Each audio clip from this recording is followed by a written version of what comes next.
이번 시간은 칸치콩 선생님의 콩밭교실 복잡한 사회를 편하게 공부하는 시간입니다. 이번 단어는 통일 한국의 미래와 지구촌의 평화, 그 중에서 한반도의 미래와 통일에 대해서 알아보도록 하겠습니다. 특히 독도가 중요합니다. 성취 기준을 알아보도록 할게요.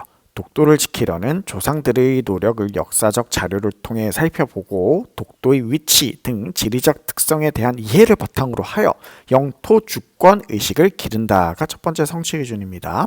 두 번째는 남북 통일을 위한 노력을 살펴보고 지구촌 평화에 기여하는 통일한국의 미래상을 그려본다입니다. 그러니까 이제 성취 기준 두 개 중에 독도 그리고 남북 통일이 핵심 키워드가 됩니다. 이번 주제 목표는 영토 주권 의식 신장이에요. 영토, 주권은 주인된 권리, 이 땅이 내 땅이야. 이런 생각을 키우는 것과 통일한국의 미래를 상상하는 거예요. 우리는 지금 남과 북이 떨어져 있지만 만약 통일이 되면 어떨까? 왜 해야 될까? 이런 걸 상상하면서 통일이라는 생각을 해보는 겁니다. 자, 먼저 독도의 지리적 특성에 대해서 알아보도록 하겠습니다. 독도가 어디 있고 어떤 특성이 있는지 한번 살펴보도록 할게요. 먼저 독도는 돌섬의 방언이 독섬인데 이걸 한자로 표기한 것이 독도라고 합니다. 노래도 있죠. 울릉도 동남쪽 100리 따라 200리, 우리나라 동쪽 끝에 가장 끝에 있는 섬, 이것이 바로 독도입니다.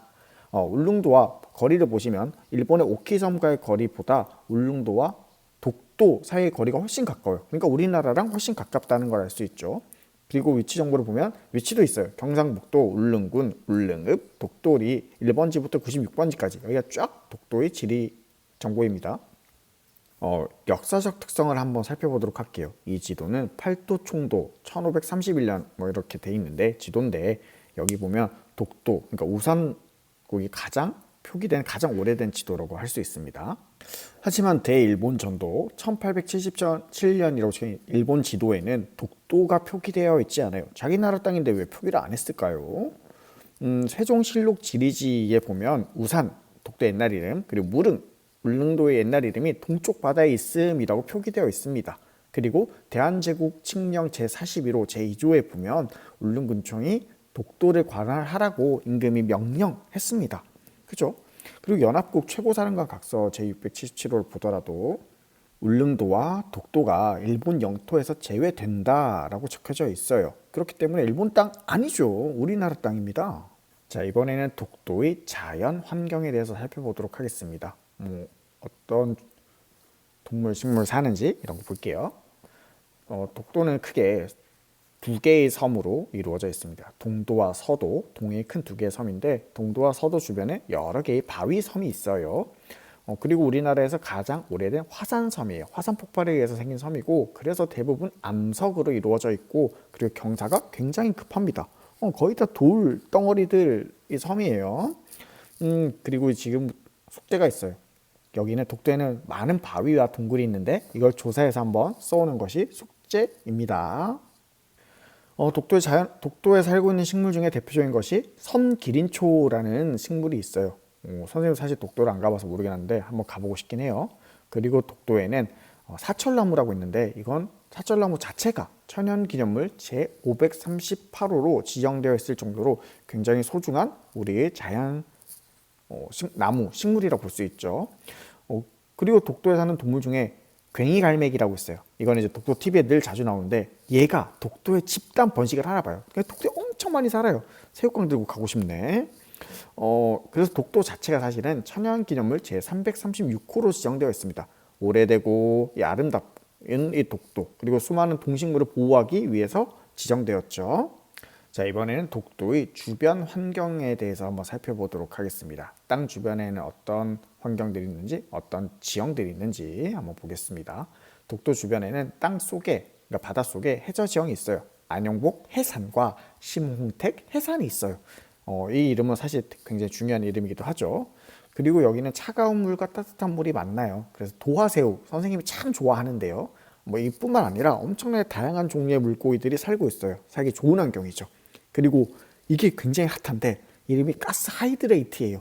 이 천연가스와 물이 결합한 고체 덩어리인데 이게 불에도 잘 타고 불타는 얼음이라고 불려요. 이게 엄청난 나중에 이제 좋은 연료로 사용될 수 있다고 해서 사실 이거 노리는 나라가 굉장히 많아요. 일본도 사실 이거 엄청 탐내고 있다고 선생님은 생각해요.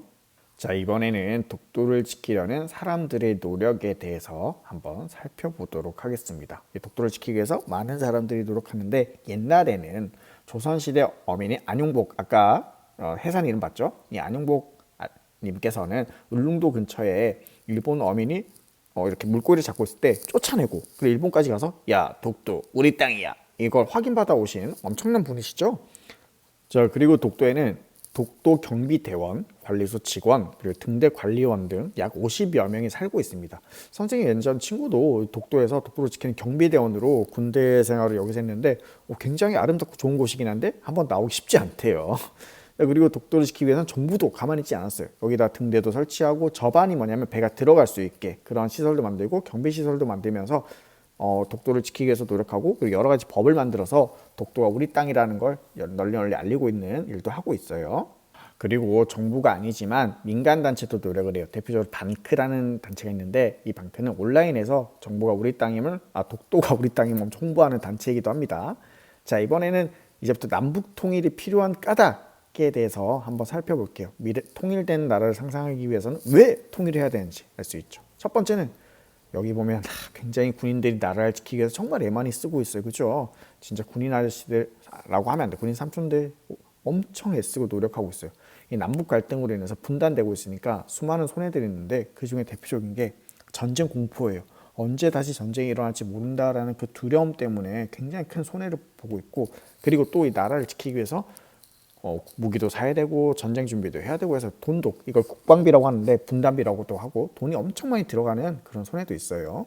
그리고 두 번째로는 수많은 이산 가족이 있습니다. 헤어져서 만나지 못하는, 분단으로 해서 만나지 못하는 가족들이 엄청 슬프고 매해 서로 그리워만 하는 이런 문제도 엄청 많이 있어요.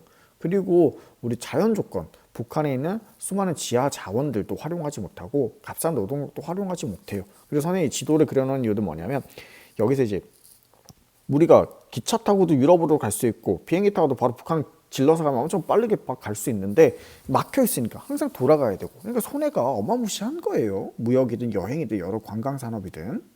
자, 이번 시간 이제는 남북 통일을 위한 다양한 노력에 대해서 한번 살펴보겠습니다. 가만 손 놓고 있는 게 아니라 엄청 노력 많이 해요. 정치, 경제, 사회, 문화 모두가요. 먼저 이게 1991년도 사진인데, 이게 남북 기본 합의서를 채택한 그런 사진이에요. 그러니까 정치적 노력을 한 거예요. 어떤 노력이냐? 서로 사이좋게 지내자, 화해하고 서로 좋은 거 교류 나누자, 그리고 서로 좀 도와주자, 이런 게 여기서 최초로 채택돼서 우리 좀 잘 지내보자, 이런 일을 91년도에 처음 시작했어요. 또한 이게 끝이 아니고 계속되는 정상회담을 했습니다. 한반도의 평화를 위해서 2000년, 2007년, 2018년도에도 꾸준히 남북 정상이 만나서 우리 좀 잘 지내보자, 이런 일 계속했죠. 그리고 경제적 노력도 했어요. 개성공단의 모습인데 2005년도 모습이에요. 남한의 자본, 돈과 북한의 값싼 노동력이 결합해서 엄청난 시너지 효과를 일으켰죠. 또한 경의선과 동해선이 연결됐어요. 이게 뭐냐면 서울과 의주 연결한 기찻길이에요. 기찻길. 남과 북이 분단되면서 서로 끊어졌던 기찻길이 이으면서 우리 다시 한번 육로를 이용하자, 이런 노력도 하는 거죠. 그리고 사회문화적인 노력도 엄청 했어요. 이 사진은 평창 동계올림픽 사진인데요. 단일팀을 구성해서 우리 각자 나라 깃발 말고 한반도 길을 들고 공동 입장을 하는 이런 모습도 있었죠.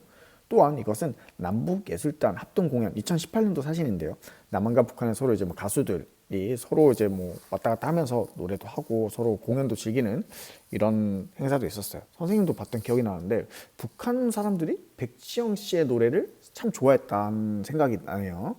자, 오늘 배운 내용을 정리해 보도록 하겠습니다. 먼저 독도의 지리적 특성과 역사적 특성에 대해서 살펴봤어요. 그렇죠? 어디에 있는지, 어떤 땅덩어리인지, 그리고 어떤 역사, 예전에 누가 이렇게 독도를 지키기 위해서 노력했는지, 그리고 독도의 자연환경과 주변 환경에 대해서 공부했죠. 그리고 남북 통일을 해야 하는 까닭, 그리고 남북 통일을 위한 다양한 노력, 어떤 노력들을 하는지 정치, 경제, 사회, 문화 한번 잘 살펴봤습니다. 자, 그래서 오늘은 노트 정리 잘 하시고, 강의 속에 퀴즈가 한 개밖에 없죠.